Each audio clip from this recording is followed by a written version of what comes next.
आज हम जगन्नाथ भगवान की इस पावन रथ यात्रा को मानसिक रूप से सम्मिलित होकर उस यात्रा में अपने जीवन को कृतार्थ कर रहे हैं। आए हुए सभी भक्तों को जय श्रीमन नारायण, जय श्री कृष्णा, जय जगन्नाथ, जय गौरी गोपाल, जय श्री सीताराम, राधे राधे। कैसे हैं आप सब लोग? सब आनंद है? भगवान की कृपा आप पर बनी रहे, आप सभी सुखी और स्वस्थ रहें। जगन्नाथ भगवान की कृपा हम सब पर बनी रहे, यही भगवान से प्रार्थना है। आज भगवान की कथा का सप्तम दिवस, जगन्नाथ भगवान की यात्रा आज निकल रही है। जगन्नाथ भगवान 8 बार भोजन करते हैं।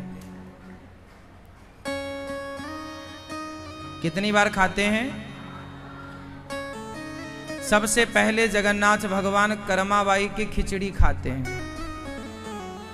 कर्मा, भक्ति हो तो कर्मा जैसी, सांवरियो घर आवे गो, भक्ति भाव से पूर्ण होकर हरख हरख गुण गावे गो।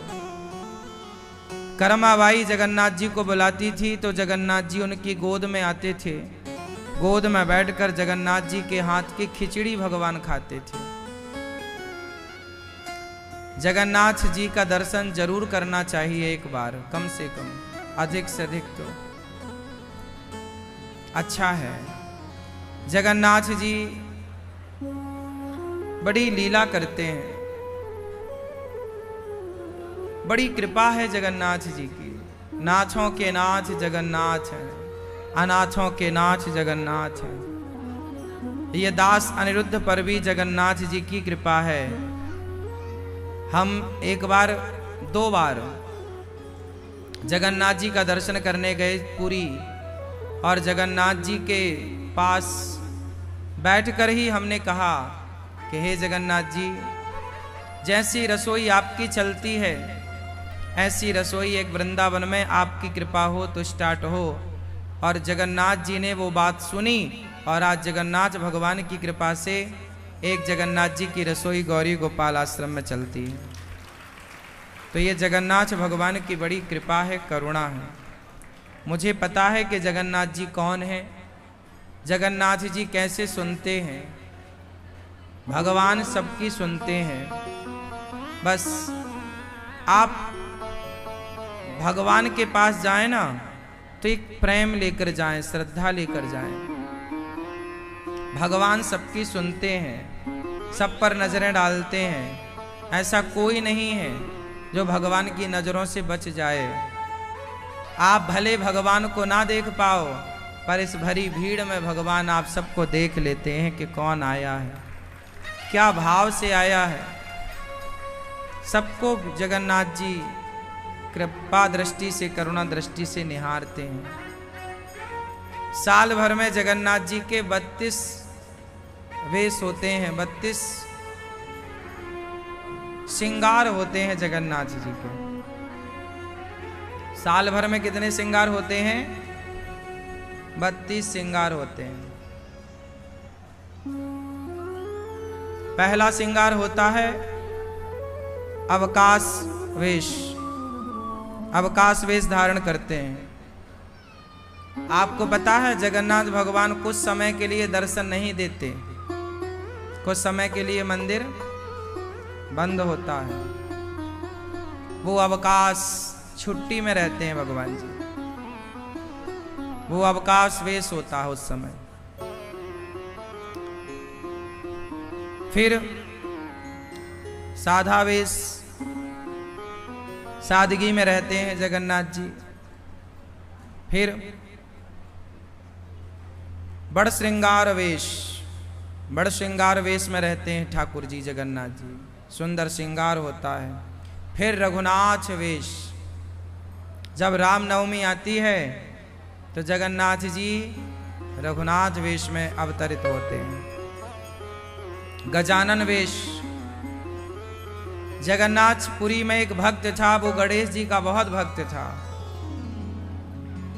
तब उस भक्त को उसकी श्रद्धा के कारण जगन्नाथ जी ने उसे गणेश रूप में दर्शन दिया था, भगवान गजानन बन करके। तो गजानन वेश, जगन्नाथ जी क्या बने भक्त के लिए? गजानन मीन्स गणेश।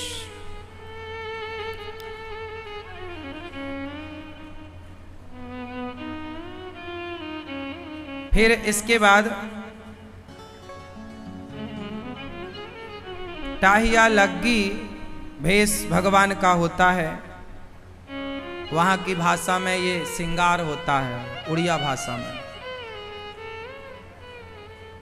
फिर सेना पटावेश, भगवान सुंदर सा वेश धारण करते हैं, सोनावेश। नवजौवन वेश, सुंदर ठाकुर जी दिखते हैं। आपने अनेक अनेक टाइम पर जगन्नाथ जी को अनेक रूपों में देखा होगा। कभी भगवान दुबले पतले दिखते हैं जगन्नाथ जी, तो कभी तंदुरुस्त दिखते हैं। वन भोजी वेश, कालीय दलन वेश, प्रलंबासुर बद्ध वेश, कृष्ण बलराम वेश। फिर राधा दामोदर वेश, नागार्जुन वेश,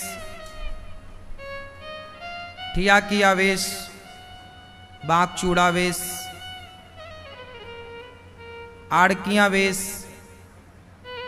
डालकिया वेश और ऐसे भगवान के तमाम वेशों में 32 प्रकार के वेश हैं। 32 प्रकार से सजते हैं जगन्नाथ जी। चंदन वेश है इसमें एक। जब जगन्नाथ जी को चंदन का लेप होता है तो वो चंदन वेश कहलाता है। झूलन वेश, झूलन संध्या आरती वेश, जब भगवान झूला झूलते हैं तो झूलन वेश होता है। आपने देखा होगा रथ यात्रा के पहले भगवान जी को झूले पे झुलाया जाता है, वो झूलन महाआरती वेश कहलाता है। ठाकुर जगन्नाथ जी को झुलाया जाता है। ऐसे अनेक रूपों में जगन्नाथ जी दिखते हैं। है एक जगन्नाथ जी, अनेक रूप। इसलिए कहते हैं भगवान एक ही होते हैं, भगवान अनेक रूपों में दिखाई पड़ते हैं। कभी वही रघुनाथ बन जाते हैं, कभी वही कृष्ण बन जाते हैं, कभी वही गणपति बन जाते हैं, गजानन। ऐसे हैं भगवान जगन्नाथ जी। इंद्रद्युम्न नाम का एक राजा, जो कल हमने सुनाया, वो राजा जगन्नाथ जी का जब मंदिर बना तो भगवान ही आए, कहा मुझे कुछ महीने के लिए दरवाजे के अंदर बंद कर दो, मैं मूर्ति बनाऊंगा। महीनों के लिए वो अंदर रहा। पहले तो खटपट की आवाज आई, आवाज आनी बंद हो गई। तो गुंडीचा माँ ने कहा कि देखो अंदर ना वो खाने को मांग रहा है, ना पानी मांग रहा है, ना पानी की व्यवस्था, ना उसने ना पानी लिया ना खाने को लिया, और वो बोला कि मैं मूर्ति बनाऊंगा। अंदर आवाज बंद हो गई तो सबको लगा कहीं वो मर तो नहीं गया, तो दरवाजे खोल दिए गए। तो जब दरवाजा खोला गया तो जगन्नाथ जी इस रूप में थे। पूरी मूर्ति बनाई जाती, लेकिन दरवाजा बीच में खोला गया तो भगवान बस इतने ही रहे, उनके हाथ इतने इतने। अच्छा, जगन्नाथ जी के हाथ इतने क्यों हैं? ये कौन सा स्वरूप है? आपको पता है जगन्नाथ जी का स्वरूप कौन सा है? कौन सा है? ये जगन्नाथ भगवान का विरह का स्वरूप है। कौन सा स्वरूप है? विरह। कौन सा विरह हुआ? ये उन दिनों की बात है जब भगवान द्वारिका के राजा थे। जब भगवान श्री कृष्ण द्वारिका के राजा बने तो द्वारिका के राजा जब बने तो वो आनंद से द्वारिका में। एक दिन भगवान को याद आया कि हमारी गोपियां हमसे कितना प्रेम करती थी, चलो मिलकर आते हैं। 100 वर्षों के बाद वृंदावन से गए 10.5 वर्ष की उम्र में। उसके बाद 100 वर्षों के बाद भगवान लौट कर आए। जब भगवान द्वारिका से कुरुक्षेत्र की यात्रा की है, 100 वर्ष बाद कुरुक्षेत्र में स्नान किया, वहीं पर नंद बाबा यशोदा सबकी भेंट हुई। भगवान श्री कृष्ण अपनी गोपियों से, ग्वाल वालों से कहाँ मिले? 100 वर्षों बाद कुरुक्षेत्र में। फिर वहां से लौटते समय, अब कुरुक्षेत्र से कोई लौटेगा तो ये वृंदावन तो आएगा, तो भगवान वृंदावन आए और यहाँ भगवान 100 वर्षों बाद राधा रानी से मिले। साथ में भगवान की 16,108 पत्नियां भी थी। यहीं पर एक रुक्मणी माँ ने सुना था कि राधा बहुत प्रेम करती हैं कृष्ण से, तो एक बार वो देखना चाहती थी कि कृष्ण से प्रेम कितना है। तो रुक्मणी माँ ने गरम गरम दूध तैयार किया और राधा रानी के पास गई और कहा, राधा, ये आपके लिए कृष्ण ने दुग्ध पहुंचाया है, दूध पहुंचाया है। जब कृष्ण ने पहुंचाया है ये कहा, तो वो उबलता हुआ दूध था, बिल्कुल गर्म। राधा रानी ने उसे पी लिया, एक बूंद नहीं बचा। रुक्मणी मां घबराई कि इसने तो गरम गरम दूध पी लिया, कोई पी लेगा तो मर जाएगा। शाम को जब रुक्मणी मां भगवान की चरण सेवा करने लग गई तो देखा कि भगवान के चरणों में छाले पड़े थे, भगवान श्री कृष्ण के पांव में फफोले थे। रुक्मणी मां ने कहा, प्रभु ये कहाँ आपको पीड़ा हो गई, कहाँ ये आपको कष्ट हुआ, फफोले पड़े हैं। भगवान ने कहा कि मैं तो राधा रानी के हृदय में रहता हूँ, आज उन्होंने गरम गरम दूध पिया, उस गरम गरम दूध से मैं जल गया, क्योंकि मैं तो उनके भीतर हूँ। अब रुक्मणी जी समझ गई, क्षमा मांगती हैं, प्रभु हमें अपराध को क्षमा कर दो। अब भगवान श्री कृष्ण की 16,108 पत्नियों ने माता यशोदा से कहा कि मां,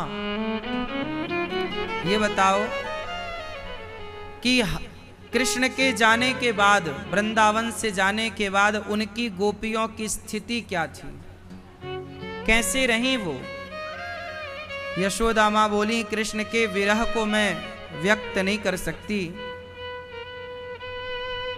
फिर माता रोहिणी से कहा, तो माता रोहिणी एक आसन पर बैठी, 16,108 पत्नियां बैठी, सखियां गोपियां भी बैठी, और माँ रोहिणी ने बलराम जी को और सुभद्रा को द्वार पर खड़ा कर दिया कि कोई आए ना और कोई जाए ना, कथा जब होगी तो कोई डिस्टर्ब ना हो। तो बलराम, माता सुभद्रा और भगवान श्री कृष्ण, इन तीनों को द्वार पर खड़ा किया गया और माता रोहिणी कथा सुनाने लगी।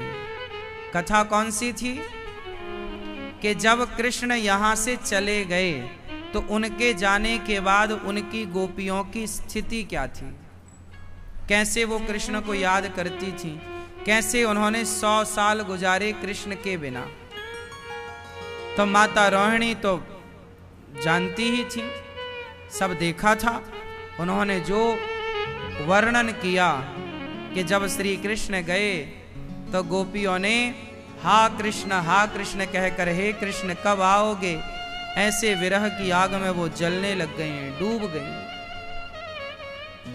रोज सवेरे जागकर द्वार पर बैठ जाती कि अब कृष्ण आएंगे, अब कृष्ण आएंगे। कुछ सखियां ऐसी कि ना रात को नींद आती है, ना दिन को चैन आता है, बस शरीर जल रहा है कृष्ण के विरह में। रोटी बनाती हैं तो ध्यान कृष्ण का है, याद कृष्ण की है, तो रोटी जल जाती है, कहीं सास ताने मारती है, कहीं पति ताने मारता है। ना तो इनकी गृहस्थी ठीक से चल पा रही है, ना इनका जीवन ठीक से चल पा रहा है। कृष्ण के विरह में गोपियां रो रही हैं। हे कृष्ण, क्या अपराध किया हमने, हमें छोड़कर चले गए। हे प्रभु, कब आओगे।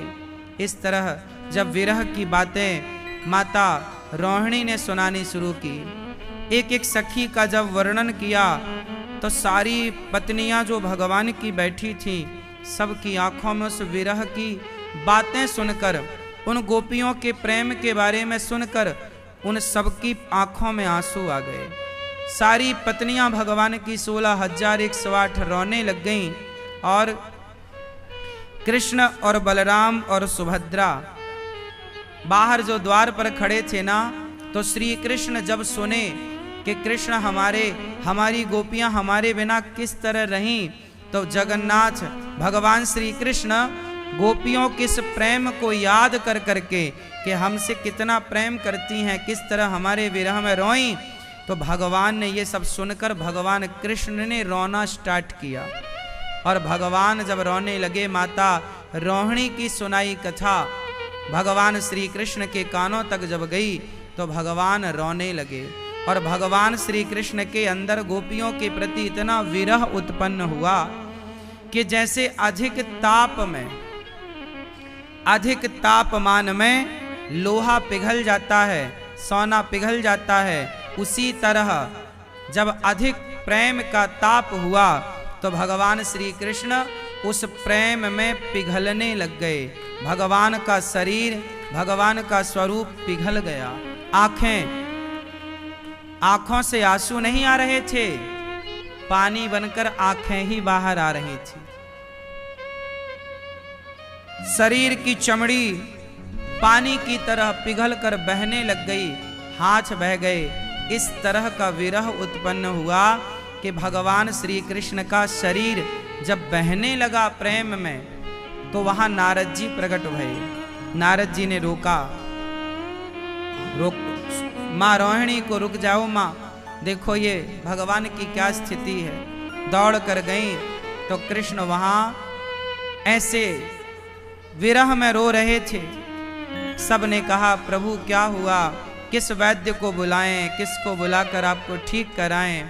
भगवान बोले, किसी को ना बुलाओ, हमारे विरह में गोपियां ऐसे रहीं, तो अब हम भी उनकी याद में ऐसे ही रहेंगे। लोग हमें इस रूप को जगन्नाथ कह करके बुलाएंगे। तो भगवान के हाथ नहीं, पाँव नहीं, आंखें नहीं, मुंह नहीं, क्योंकि सब पिघल गया। इसलिए तो कहते हैं कि जगन्नाथ जी निराकार रूप में विराजे हैं।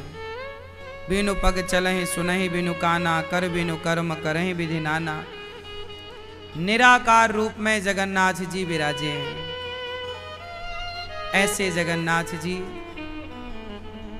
जो आज तक वो प्रेम की प्रतिमूर्ति बनकर खड़े हैं, ऐसे जगन्नाथ जी को बारंबार नमन करते हैं। बोलिए जगन्नाथ भगवान की जय हो।